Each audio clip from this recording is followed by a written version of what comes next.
हाँ तो भाई लोग, आज की इस वीडियो में कक्षा 10 के विज्ञान के 5 ऐसे टॉपिक लेकर आया हूँ दोस्तों, जिन्हें यदि आप तैयार कर चले जाते हैं तो इनमें से आपको एक आपके बोर्ड एग्जाम में देखने को मिल जाएगा, जो कि आपके 4 नंबर में आएगा। सबसे पहला है दोस्तों फ्लेमिंग के बाएं हाथ का नियम, दूसरा है फ्लेमिंग के दाएं हाथ का नियम, तीसरा है मैक्सवेल का दक्षिणावर्त पेंच का नियम, चौथा है दाएं हाथ के अंगूठे का नियम और पांचवा है दोस्तों चुंबकीय बल रेखाओं के गुण। दोस्तों यदि आप इन 5 टॉपिक को तैयार कर चले जाते हो तो इनमें से कोई एक आपके बोर्ड एग्जाम में 4 नंबर में देखने को मिल जाएगा। सो दोस्तों इस वीडियो में हम इन्हीं 5 टॉपिक को कवर करने वाले हैं, तो चलिए वीडियो को स्टार्ट करते हैं। तो देखिए दोस्तों, यहाँ पर सबसे पहला है फ्लेमिंग के बाएं हाथ का नियम। देखिए दोस्तों, इस नियम के अनुसार यदि बाएं हाथ के अंगूठे तथा उसके पास वाली दोनों उंगलियों को इस प्रकार फैलाया जाए कि तीनों एक दूसरे के लंबवत रहें, तब इस स्थिति में यदि प्रथम अंगुली चुंबकीय क्षेत्र की दिशा को तथा बीच वाली अंगुली प्रवाहित धारा की दिशा को प्रदर्शित करे तो अंगूठा चालक पर लगने वाले बल की दिशा को प्रदर्शित करता है। अब देखिए दोस्तों, यह कहना क्या चाहता है नियम, चलिए इसे हम फिगर के माध्यम से समझते हैं। तो सबसे पहले देखिए दोस्तों, यहाँ पर ये जो है ये अंगूठा है, आप सभी को पता है। इस अंगुली को दोस्तों बोला जाता है तर्जनी और इस अंगुली को मध्यमा, बीच में, सभी को पता है। देखिए तो अब यह नियम यह कह रहा है कि सबसे पहले तो आप इन तीनों उंगलियों को क्या करना है, आपको इन तीनों उंगलियों को परस्पर लंबवत करना है। तो यदि आप ध्यान से देखिए दोस्तों, तो देखिए यहाँ पर अगर ध्यान से देखेंगे तो यहाँ पर ये देखने से ही लग रहा है कि 90 अंश के डिग्री पर है, मतलब दोनों परस्पर लंबवत हो गए। फिर यहाँ पर अब इन दोनों के बीच देखिए दोस्तों, तो ये एक दूसरे के परपेंडिकुलर हैं दोस्तों, लेकिन भले ही फिगर में वैसा आ रहा है लेकिन ये एक दूसरे के परपेंडिकुलर है। आप कर जब ऐसा करके अपना फिगर बनाकर देखेंगे खुद, तो आपको दिखाई देगा कि 90 डिग्री का एंगल बन रहा है। और फिर देखिए मध्यमा और अंगूठे के बीच मध्यमा और अंगूठे के बीच एंगल देखेंगे तो वो भी 90 डिग्री का बन रहा है। ठीक, तो हमने अच्छे तरीके से 90 डिग्री पर तीनों को एक दूसरे को कर लिया है संयोजित। तो अब कह रहा है यह 90 डिग्री पर तीनों को संयोजित कर और जो यह हमारी तर्जनी अंगुली है इसको चुंबकीय क्षेत्र की दिशा में रख दीजिए, और यह जो हमारी मध्यमा अंगुली है इसे विद्युत धारा की दिशा में। तो ये ऑटोमेटिक जो हमारा जो अंगूठा बच रहा है दोस्तों, ये जो चालक में जिसमें धारा भरी है चालक में, उस पर बल की दिशा को बता देगा। यह नियम यही कहना चाह रहा है। चलिए दोस्तों, अब हम देखते हैं दूसरा नियम, जो कि है फ्लेमिंग के दक्षिण हस्त का नियम। दोस्तों इसे फ्लेमिंग का दाएं हाथ का नियम भी बोला जाता है। देखिए दोस्तों, यह नियम क्या कहता है कि किसी चालक में प्रेरित धारा की दिशा ज्ञात करने के लिए फ्लेमिंग ने दाएं हाथ का नियम दिया। तो यह किस लिए यूज होता है दोस्तों? प्रेरित धारा। किस लिए दोस्तों? मतलब धारा किधर फ्लो करेगी, जो वह चालक है उसमें धारा किधर फ्लो करेगी, उसके लिए यह नियम है। तो यह क्या बताता है दोस्तों? कभी कभी आपसे पूछ लेता है कि यह फ्लेमिंग के दाएं हाथ का नियम क्या बताता है, तो यह दोस्तों प्रवाहित धारा की दिशा बताता है। क्या बताता है दोस्तों? तो प्रवाहित धारा की दिशा। और जो यहाँ पर दोस्तों हमारा फ्लेमिंग के बाएं हाथ का नियम था, तो यह क्या बताता है? तो यह बताता है दोस्तों चालक पर लगने वाले बल की दिशा। यहाँ पर था फ्लेमिंग के दक्षिण हस्त का नियम, किसी चालक में प्रेरित धारा की दिशा ज्ञात करने के लिए फ्लेमिंग ने दाएं हाथ का नियम दिया।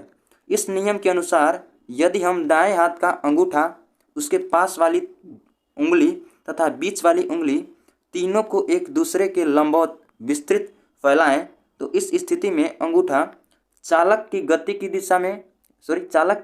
दिशा को प्रदर्शित करेगा, अंगूठे के पास वाली उंगली चुंबकीय क्षेत्र की दिशा को प्रदर्शित करेगी तथा बीच वाली उंगली चालक में प्रेरित धारा की दिशा को प्रदर्शित करेगी।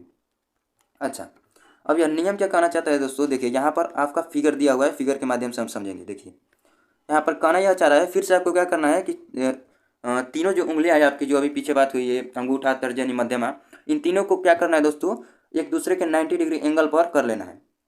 देखिए दोस्तों, यहाँ पर ध्यान रखने वाली बात यह है कि आपको दाएं हाथ की उंगलियां लेनी है, बाएं हाथ की नहीं। बाएं हाथ का यह नियम नहीं है। देखिए, और उसके बाद क्या कर रहे हैं दोस्तों, अगर ऐसा कर लेते हैं, तीनों को परस्पर लंबवत कर लेते हैं, और जो यह हमारी तर्जनी उंगली है उसे चुंबकीय क्षेत्र की दिशा में कर देते हैं, और जो हमारा चालक है जो हमारा अंगूठा है उसे चालक की गति की दिशा में कर देते हैं, तो हमारा जो मध्यमा उंगली बच रही है दोस्तों, वह ऑटोमेटिक उस चालक में बहने वाले धारा की दिशा को बता देगी।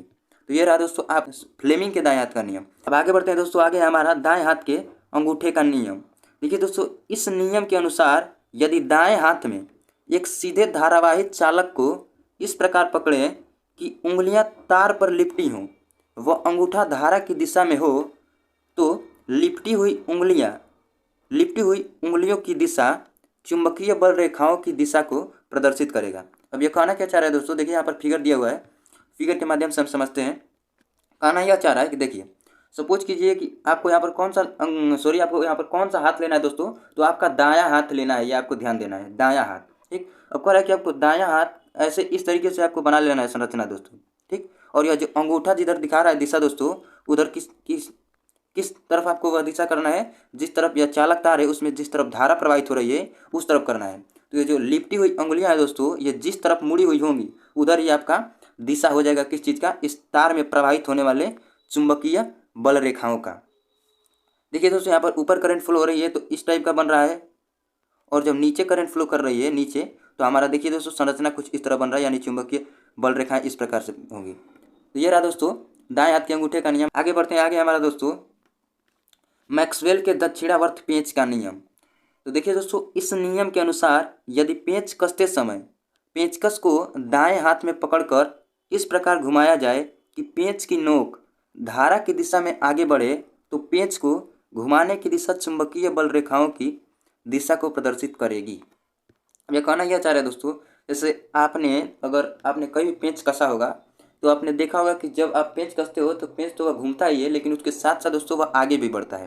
तो यह कहना नियम यह चाह रहा है कि जिस तरफ आगे बढ़ रहा है, ठीक, जिस तरफ आगे बढ़ रहा है उसको करंट की अगर दिशा मान लिया जाए, मतलब कि जो धारा के प्रवाहित होने की दिशा मान लिया जाए, तो आप जिधर घुमा रहे हो, जिस साइड में घूम रहा है, उसको क्या माना जाएगा दोस्तों, चुंबकीय बल रेखाओं की दिशा। ये होता है दोस्तों मैक्सवेल का दक्षिणावर्त पेंच का नियम। अब जो सबसे लास्ट का है दोस्तों पांचवा, वह दोस्तों पिछले साल भी क्वेश्चन पेपर में आया हुआ था दोस्तों, आपके बोर्ड एग्जाम में आया हुआ था, चुंबकीय बल रेखाओं के गुण। देखिए दोस्तों, चुंबकीय बल रेखाओं के मुख्य गुण निम्नलिखित हैं। इसमें सबसे पहला है दोस्तों कि चुंबकीय बल रेखाएं सदैव चुंबक के उत्तरी ध्रुव से निकलती हैं तथा वक्र बनाती हुई, वक्र मतलब दोस्तों ऐसे कुछ वक्र बनाती हुई चुंबक के दक्षिणी ध्रुव में प्रवेश करती हैं और चुंबक के भीतर से होती हुई पुनः उत्तरी ध्रुव पर वापस आती हैं। इस प्रकार चुंबक के बाहर इन बल रेखाओं की दिशा उत्तर ध्रुव से दक्षिणी ध्रुव की ओर तथा चुंबक के अंदर दक्षिणी ध्रुव से उत्तरी ध्रुव की ओर होती है। आगे दूसरा हमारा दिया गया दोस्तों कि चुंबकीय बल रेखाएं बंद वक्र के रूप में चलती है। बंद वक्र मतलब दोस्तों यह हो गया खुला वक्र, और बंद वक्र कहने का मतलब दोस्तों यह है कि इस प्रकार कुछ आपको पता ही नहीं चलेगा कि कहाँ से स्टार्ट हुई है और कहाँ एंडिंग हुई है, उससे ही दोस्तों बंद वक्र बोलते हैं। तीसरा यहाँ पर दिया गया है गुण, तीसरा जो यहाँ पर गुण दिया गया है दोस्तों, वह दिया गया है कि चुंबकीय बल रेखाएं एक दूसरे को कभी नहीं काटती। यहाँ पर ध्यान देना दोस्तों कि चुंबकीय बल रेखाएं एक दूसरे को कभी नहीं काटती हैं। जैसे देखिए दोस्तों, मान लीजिए एक चुंबकीय बल रेखा है, तो ऐसा कभी नहीं हो सकता है कि चुंबकीय बल रेखा एक ऐसी इसको काट देगी। ऐसा अगर होता है तो दोस्तों इस कंडीशन में दोनों मिलकर यहाँ पर जो यहाँ काट रहे हैं काटेंगे नहीं, ऐसा बना लेंगी, ऐसा कुछ। देखिए दोस्तों यहाँ पर मैं बना देता हूँ, ये लंबा सा ऐसा बना लेंगी, लेकिन एक दूसरे को कभी काटती नहीं है। चौथा गुण दिया गया है दोस्तों कि चुंबक के ध्रुवों के समीप जहाँ चुंबकीय क्षेत्र प्रबल होता है वहाँ चुंबकीय बल रेखाएं पास पास होती हैं तथा ध्रुव के दूर जाने पर चुंबकीय क्षेत्र की प्रबलता घटती जाती है, अतः वहाँ चुंबकीय बल रेखाएं परस्पर दूर होती जाती हैं। और पांचवा हमारे यहाँ पर दिया गया दोस्तों, एक समान चुंबकीय क्षेत्र में बल रेखाएं परस्पर समानांतर व बराबर दूरियों पर होती हैं। तो दोस्तों ये थे आपके 5 ऐसे क्वेश्चन जो कि आपके बोर्ड एग्जाम में 29 फरवरी को आ सकते हैं। तो इन्हें अच्छे से तैयार कर लीजिएगा दोस्तों, मैक्सिमम चांसेस है कि इनमें से एक आपको कोई जरूर देखने को मिल जाएगा। तो दोस्तों ये रहे हमारी वीडियो, मिलते हैं नेक्स्ट वीडियो में।